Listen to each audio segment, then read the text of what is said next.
అందరికీ నమస్కారం.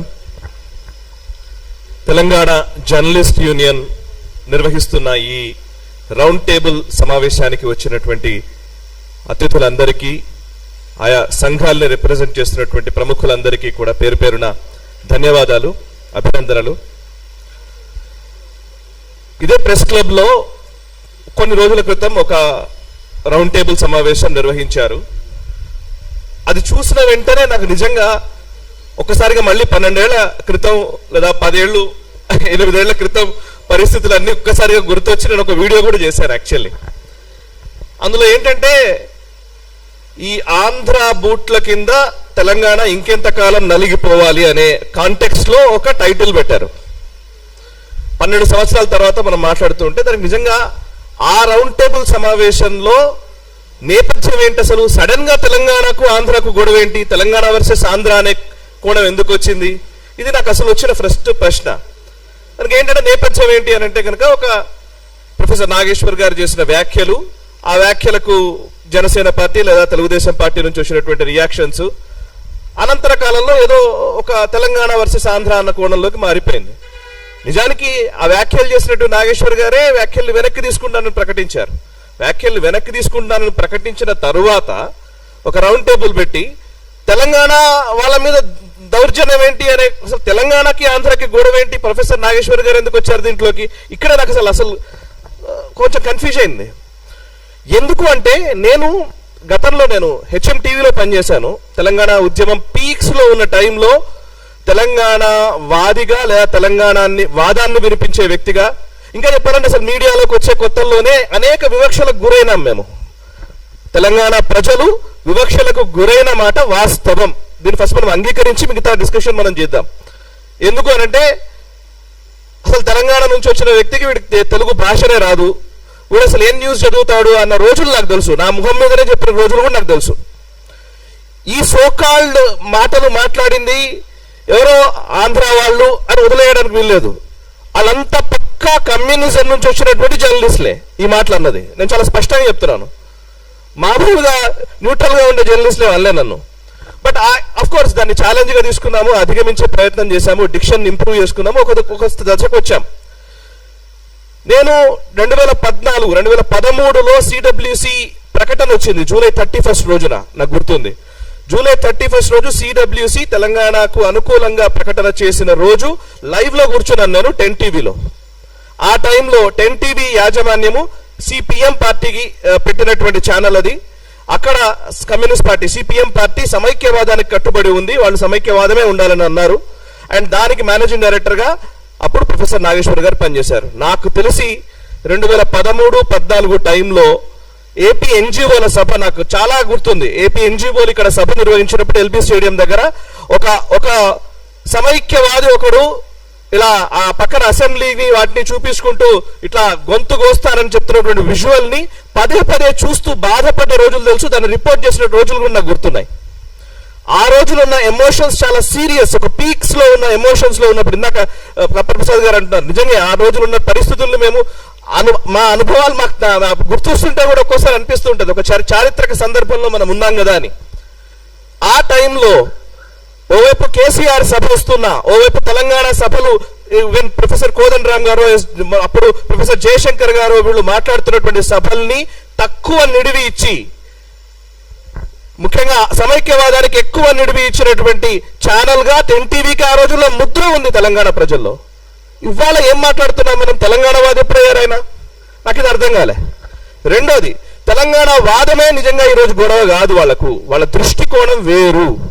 ఎప్పుడైనా సరే వాళ్ళు ఒక విలన్ ని తయారు చేస్తూ ఉంటారు. కమ్యూనిస్ట్ సిస్టమ్ అంతా కూడా మొదటి నుంచి మనం అబ్జర్వ్ చేస్తే ఒక విలన్ ని తయారు చేస్తారు. ఆ విలన్ ని చూపించి మొత్తం ఆటంతా ఆడుతూ ఉంటారు. వాళ్ళకు విలన్ ఎవరు అని అంటే కనుక మొదటి నుంచి కూడా వాళ్ళు కొంతకాలం పాటు బ్రిటిషర్ల దౌర్జన్యాలన్నింటినీ వైట్ వాష్ చేయడం కోసం హిట్లర్ అనే తోడు తీసుకొచ్చి పెట్టారు. హిట్లర్ ను మించిన మారణ హోమం సృష్టించిన వ్యక్తి నిజాం. మీరు లెక్కలేసి చూసినా కూడా హిట్లర్ ను మించి మారణ హోమం సృష్టించినటువంటి వ్యక్తి నిజాం. ఇప్పుడు మనం తెలంగాణ వాదం అన్న ప్రతిసారి తెలంగాణ అన్న పదం రాగానే నిజాం చరిత్ర వరకు పోయి ఆగిపోతుంది. నిజాం చరిత్రతో కట్ చేసేస్తారు అంతే. ఏంటిది? నిజాం మెడలు వంచింది ఎవరు? నిజాం మీద సాయుధ పోరాటం చేశారు కమ్యూనిస్టులు. దాంతో ఆ నిజాం పక్కకు నిజాంని రజాకార్ ప్రభుత్వాన్ని దించేశారు. సర్దార్ పటేల్ గారు వచ్చారు. విలీనమా విమోచనమా మళ్ళీ అక్కడ కన్ఫ్యూజన్ క్రియేట్ చేసి వదిలేశారు. నిజాం తెలంగాణ కాదు. నేను ఎప్పుడు పదే పదే నా తెలంగాణ ఉద్యమ కాలం నుంచి ఇప్పటి వరకు చెప్తూ ఉన్నాను. నేను నిజాం తెలంగాణ అసలైన తెలంగాణ కాదు. కాకతీయుల తెలంగాణ అసలైన తెలంగాణ. ఈరోజు మనం మాట్లాడుతున్న ఈ నిజాం కట్టించిన ఈ పెద్ద పెద్ద బిల్డింగ్లు భవనాలు కాదు. కాకతీయుల సాంస్కృతిక వైభవం ఈరోజు తెలంగాణ తీసుకోవాలి. ఇది నా మొదటి వర్షన్. ఎందుకు అంటున్నానంటే, మీరు అబ్జర్వ్ చేస్తే నేను 2001 ఆ టైంలో, నేను ఇంటర్మీడియట్ ఆ టైంలో హైదరాబాద్కి వచ్చాను. హైదరాబాద్కి వచ్చిన కొత్తల్లో నాకు తెలిసి ఇక్కడ ఉన్న వాళ్ళందరి అనుభవంలోనే ఉంటుంది. నాకు తెలిసి ఇక్కడ ఎక్కువ హిందీలోనే మాట్లాడేది, మొత్తం ఉర్దూలోనే మాట్లాడుతూ ఉండేది. బస్సుల్లో కూడా పాసులు తీసుకుంటే పాసులలో కూడా హిందీ ఉంటేనే ఇక్కడ బతకగలుగుతా అనే భావన ఉండేది. నాకు తెలిసి ఎప్పుడైతే ఐటీ బూమ్ మొదలైందో, కొంత ఆంధ్ర వాళ్ళ ఇక్కడికి రావడం మొదలు పెట్టారో, అప్పుడే మనకు కొంచెం తెలుగులో మాట్లాడడం అలవాటు అవుతూ వచ్చింది. 2003, 2004 తర్వాత నుంచే తెలుగులో ఎక్కువ మాట్లాడడం. హైదరాబాద్ బేసికల్లీ అంటే ఏంటంటే ఇదంతా ఒక ఇస్లామిక్ కల్చర్గా దీన్ని చూపించే ప్రయత్నం. నేను ఎప్పుడు అంటుంటాను, ఉస్మానియా బిస్కెట్లో నా సంస్కృతి ఎందుకు అవుతుంది? ఉస్మానియా బిస్కెట్లో ఇరానీ ఛాయ్నో నా తెలంగాణ సంస్కృతి ఎందుకు అవుతుంది? అయితే సర్వపిండి నా సంస్కృతి అవుతుంది. కానీ ఈ మాట నేను పదే పదే అంటే ఏంటంటే, కావాలని ఒక ఇస్లామిక్ వాదనని తెలంగాణలో జొప్పించి అదే తెలంగాణ అనే కోణంలోకి దాన్ని తీసుకొచ్చి నిజాం చాలా గొప్పవాడని కీర్తించినటువంటి నా దాఖలాలు కూడా మనకు తెలుసు. ఇప్పుడు ఇక్కడ జరుగుతున్న ఈ వివాదం అంతా కూడా, ఈ తెలంగాణ వర్సెస్ ఆంధ్ర వివాదం అంతా కూడా ఎందుకు తీసుకొస్తున్నారంటే, ఒక వ్యక్తి కోసం జరుగుతున్నది కాదు. రాబోయే రోజుల్లో జరిగే రాజకీయ పరిణామాలను ముందే ఊహించి దాన్ని జరగకుండా చేసే ఒక కుట్ర. రాబోయే రోజుల్లో తెలంగాణలో రాజకీయ సమీకరణలు మారబోతున్నాయి.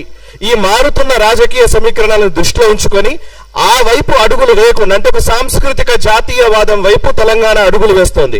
తెలంగాణ గడ్డ కమ్యూనిజంని చూసింది, సోషలిజంని చూసింది, అనేక ఇజాలను చూసింది, ఈవెన్ మావోయిజం, నక్సలిజంని కూడా చూసింది. ఇక మిగిలింది హిందూయిజం. ఈ హిందూయిజం రాకుండా ఉండాలంటే ఇవాళ తెలంగాణ వర్సెస్ ఆంధ్ర గొడవ మొదలు కావాలి. సో ఇది గొడవ మొదలైతే ఇప్పుడు ఇక్కడ హిందుత్వ, సాంస్కృతిక జాతీయవాదము లేదా జాతీయవాద భావనలు ఇది చెప్పేటువంటి భారతీయ జనతా పార్టీ లోపలికి రాదు, అండ్ దానికి అనుకూలంగా ఉండేటువంటి వ్యక్తులు లోపలికి రారు. సో దా కోణంలోనే ఇప్పుడు ఈ యాక్టివిటీ అంతా నడుస్తోంది. నిజానికి మీరు నాకు ఎవరు ప్రస్తావించారు, ఎంఐఎం పార్టీ శ్రీకృష్ణ కమిటీకి సమైక్య రాష్ట్రంగానే ఉంచాలి, లేదంటే రాయల తెలంగాణ చేయాలి, కానీ తెలంగాణ ప్రత్యేక రాష్ట్రం ఇవ్వకూడదు అని శ్రీకృష్ణ కమిటీకి నివేదిక ఇచ్చాడు. ఆ ఎంఐఎం తోటి టిఆర్ఎస్ పార్టీ 10 సంవత్సరాలు పొత్తు పెట్టుకుంటుంది, కాంగ్రెస్ పార్టీ ఇప్పుడు పొత్తులోనే ఉంటుంది. ఎంఐఎం ఇవాళ తెలంగాణ వ్యతిరేకి కానే కాదు, బికాస్ మైనారిటీ. ఇక దానం నాగేందర్, నాకు గుర్తు హెచ్ఎంటీవీలో ఉన్న టైంలో దానం నాగేందర్ అనుచరులు దాడి చేస్తే ఉస్మానియా యూనివర్సిటీ విద్యార్థులతో డిస్కస్ చేసిన రోజులు నాకు తెలుసు. స్టూడియోకి వస్తే ఈవెన్ అందులో అప్పుడు రాజారాం యాదవ్ అనుకుంటా, లేకపోతే OUJSకి సంబంధించిన మన కొప్పుల రాజు, ఇట్లా చాలా మంది విద్యార్థులు వస్తే విద్యార్థులతో ఇంటర్వ్యూలు చేసిన రోజులు నాకు తెలుసు. దానం నాగేందర్ అనుచరులు వచ్చి కొడితే ఇక్కడ దెబ్బలు చూపించినటువంటి విషయాలు తెలుసు. వాళ్ళు వెనక్కి చూస్తే కనబడుతుంది.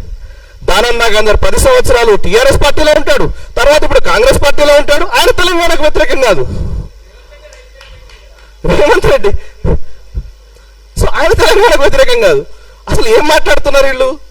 ఇంకోటి, ఇప్పుడు ఈ మధ్య కాలంలో మనం తెలంగాణ, ఈవెన్ కొండా సురేఖ మానుకోటలో, మహబూబాబాద్ అనుకుంటా, మహబూబాబాద్లో అక్కడే కదా మానుకోటలో రైల్వే స్టేషన్లో రాళ్ళు ఇస్తారు.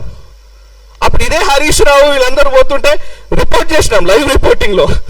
సో అంటే ఆ మానుకోట విధ్వంసం మర్చిపోయారు. టీఆర్ఎస్ పార్టీలో కొండా సురేఖ జరగానే అయిపోయింది, తెలంగాణ వాదం పోయింది, అన్ని మిగతా వచ్చినాయి.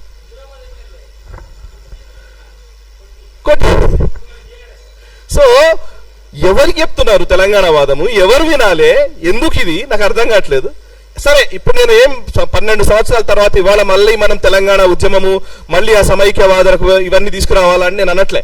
సమస్య ఏంటంటే, ఒక ప్రొఫెసర్ చేసిన వ్యాఖ్యలని ఇవాళ తెలంగాణ వర్సెస్ ఆంధ్ర వైపు ఎందుకు తీసుకెళ్తున్నారు? ఆ వ్యాఖ్యలు ఆయన్నే వెనుక తీసుకున్నాడు. అంటే నేను ఇందాక చెప్పిన కాన్స్పిరసీ, రాబోయే రోజుల్లో జరిగే కుట్రల్ని బేస్ చేసుకుని జరుగుతున్నటువంటి ప్రయత్నం ఇదంతా. చివరిగా కమ్యూనిస్ట్ పార్టీలు తెలంగాణ ఉద్యమానికి లేదా తెలంగాణ రాష్ట్రం ఏర్పడాలని సిపిఐ ఏమో సపోర్ట్ చేస్తుంది, సిపిఎం ఏమో సమైక్యవాదం అంటది, తెలంగాణకు వ్యతిరేకంగా స్టేట్మెంట్ ఇస్తుంది. సిపిఐ గతంలో ఎమర్జెన్సీకి సపోర్ట్ చేసిన సిపిఐ ఎమర్జెన్సీ ఇందిరాగాంధీ విధించినప్పుడు ఎమర్జెన్సీకి బాహాటంగా సపోర్ట్ చేసినటువంటి communist party of India CPI ఈరోజు ప్రజాస్వామ్యం గురించి రాజ్యాంగం గురించి మాట్లాడుతుంది. వాళ్ళు మాట్లాడొచ్చు, ఏం కాదు. మావోయిస్టులు అసలు రాజ్యాంగమే ఉండకూడదు, బూర్జువా రాజ్యాంగం అని చెప్పినటువంటి నాయకులు, బూర్జువా రాజ్యాంగం ఇది, ఈ రాజ్యాంగం పనికిరాదు, ఈ రాజ్యానికి వ్యతిరేకంగా కొత్త రాజ్యం క్రియేట్ చేయాలి, అది విప్లవం ద్వారానే సాధ్యపడుతుందని చెప్పినటువంటి మావోయిస్టులు వరవరరావు గారిని అరెస్ట్ చేయగానే మాకు మానవ హక్కులు ఉన్నాయంటారు. మానవ హక్కులు ఎక్కడ ఉంటాయండి? రాజ్యాంగంలో ఉంటాయి.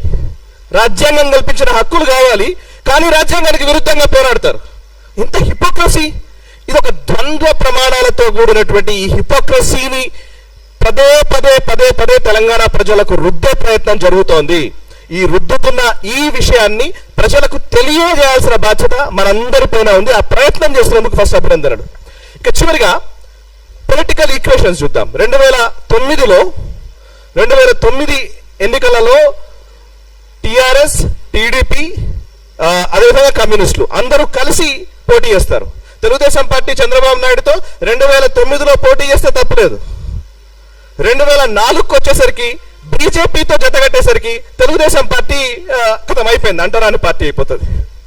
ఓకే, 2018కి వచ్చేసరికి ఇది కాంగ్రెస్ పార్టీ మాత్రం. 2018లో కాంగ్రెస్ పార్టీ, తెలుగుదేశం పార్టీ, కమ్యూనిస్టులు, ప్రొఫెసర్ కోదండరామ్ గారి పార్టీ, తెలంగాణ జన సమితి, టీజేఎస్ పార్టీ, వీళ్ళందరూ కలిసి మహాకూటమి కట్టారు. 2018లో మన వెనక్కి చూస్తే మనకు ఇమేజెస్ కూడా కనబడతాయి, ఆ ఇంటర్నెట్లో ఇప్పటికీ ఉన్నాయి.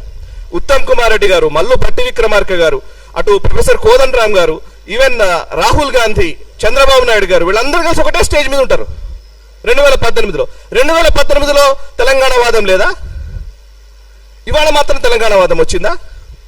అంటే మనకు అవసరమైనప్పుడు ఒకలాగా, మనకు అవసరం కానప్పుడు ఒకలాగా.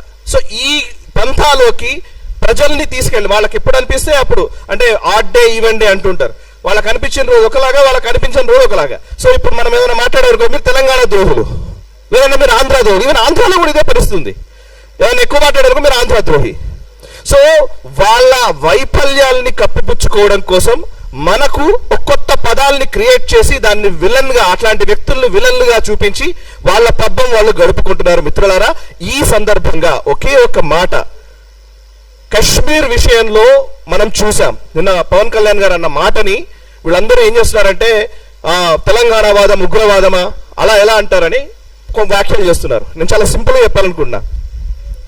మొట్టమొదట కశ్మీరీ వాదం కూడా కశ్మీర్ వేరు, కశ్మీరియత్ అనే ఒక మాట నుంచే పుట్టింది. కశ్మీరియత్ వేరు, ఈ భారతదేశానికి కశ్మీరియత్కి డిఫరెన్స్ ఉంది అనే మాటతోటే అది పుట్టింది. పుట్టిన తర్వాత దాన్ని రాజకీయ పార్టీలు దాన్ని అలాగే పెంచి పోషించాయి. ఆర్టికల్ 370 పెట్టి, 35 పెట్టి, మీరు వేరు మేము వేరు అనే భావనని ఒక 50 ఏళ్ళు క్రియేట్ చేశారు. 1980-90లకు వచ్చేసరికి మారణ హోమం సృష్టించారు, కాశ్మీరీ హిందువుల్ని తరిమేశారు. కవిత సపోర్ట్ చేసింది. ఎస్, ఇదే కవిత కశ్మీర్ని ఎలాగైతే మీరు భారతదేశం తీసుకుందో అట్లా తెలంగాణలో మీరు ఎక్సీడ్ చేశారందామే స్టేట్మెంట్ మీరా. ఓకే, సో వీళ్ళందరూ వాళ్ళకు అనిపించిన కశ్మీర్లో కూడా ఇట్లాంటి భావన వచ్చిన సందర్భాలు ఉన్నాయి. ఇందాక మిత్రుడు మంచి మాట చెప్పారు. మనము ఒక విషయాన్ని ఏం చేస్తారంటే వాళ్ళకి అవసరమైనప్పుడేమో కులాన్ని తీసుకొస్తారు, అవసరం లేనప్పుడు కులాన్ని తీసుకురారు. ఫర్ ఎగ్జాంపుల్, బంగ్లాదేశ్లో హిందువుల మీద దాడులు జరుగుతున్నాయి, పాకిస్తాన్లో హిందువుల మీద దాడులు జరుగుతున్నాయి. అక్కడ హిందువులు అంటారు, ఎందుకంటే తెలివిగా అక్కడ నిజానికి ఈరోజు దాడులకు గురవుతుంది దళితులు, బడుగు బలహీన వర్గాలకు చెందిన వాళ్ళు చాలా మంది వాళ్ళ దాడులకు గురవుతున్నది. అక్కడ పాకిస్తాన్ వాళ్ళు అక్కడే మగ్గిపోయారు. కొంచెం అగ్ర కులాలకు చెందిన వీళ్ళు బయటకు వచ్చేసారు, అంతో ఎంతో డబ్బులు కొంత కూడగట్టుకున్నారు, ఏదో చేసి వచ్చేసారు. బట్ అక్కడ నిలిచిపోయిన వాళ్ళంతా వాళ్ళే. జోగేంద్రనాథ్ మండల్ ఉదాహరణ. జోగేంద్రనాథ్ మండల్ గారు ఇలాగే అంబేద్కర్ గారు లాగా ఆయన పాకిస్తాన్కి సపోర్ట్ చేశారు. దళిత నాయకుడు, బంగ్లాదేశ్కి సంబంధించి ఆయన అక్కడ వెళ్ళిన వ్యక్తి. 1950కి వచ్చేసరికి ఊచకోతలు కోయడంతో ఆయన వచ్చి మళ్ళీ కోల్కతాలో సెటిల్ అయ్యారు. సో దళితుల పైన జరుగుతున్నటువంటి దాడుల విషయం వస్తేనేమో పాకిస్తాన్లో మైనారిటీలు చేసే ముస్లింలు చేసే దాడులు వచ్చినప్పుడేమో హిందువులు ముస్లింలు అదొక ఇరు వర్గాల ఘర్షణ. ఇక్కడ మాత్రం అగ్రవర్ణాలు దళితులపై ఊచకోతలు. సో సెలెక్టివ్ అప్రోచ్, ఈ సెలెక్టివ్ అప్రోచ్ తోటే ఇవాళ తెలంగాణ వర్సెస్ ఆంధ్ర అనే ఒక లేని అంశాన్ని తెరపైకి తెచ్చారు. దీన్ని మనం ముక్త కంఠంతో ఖండించాలి. భారత్ మాతాకి జై. తెలంగాణ ఉద్యమం ఏ ఒక్కరి సొత్తో కాదు, సబ్బండ వర్ణాలు ప్రతి ఒక్కళ్ళు, అంటే ఇందులో సకల జనుల సమ్మె అనే మాట పేరుకు చెప్పలే, సకల జనులు కలిసి పోరాడినటువంటి నేల ఈ తెలంగాణ. ఈ తెలంగాణ గడ్డ మీద ఎవడైనా తప్పు చేస్తే ఇక్కడనే బొంద పెడదాం, బయటోడు తప్పు చేస్తే పొలిమేరలు దాటేదాకా తరిమి కొడదామని కాళోజీ గారు చెప్పారు. ఎస్, ఆ స్ఫూర్తి వాళ్ళ కావాలి. ఇక్కడున్నోడు తప్పు చేస్తే ఇక్కడనే బొంద పెట్టే పరిస్థితులు కూడా రావాలి. Thank you.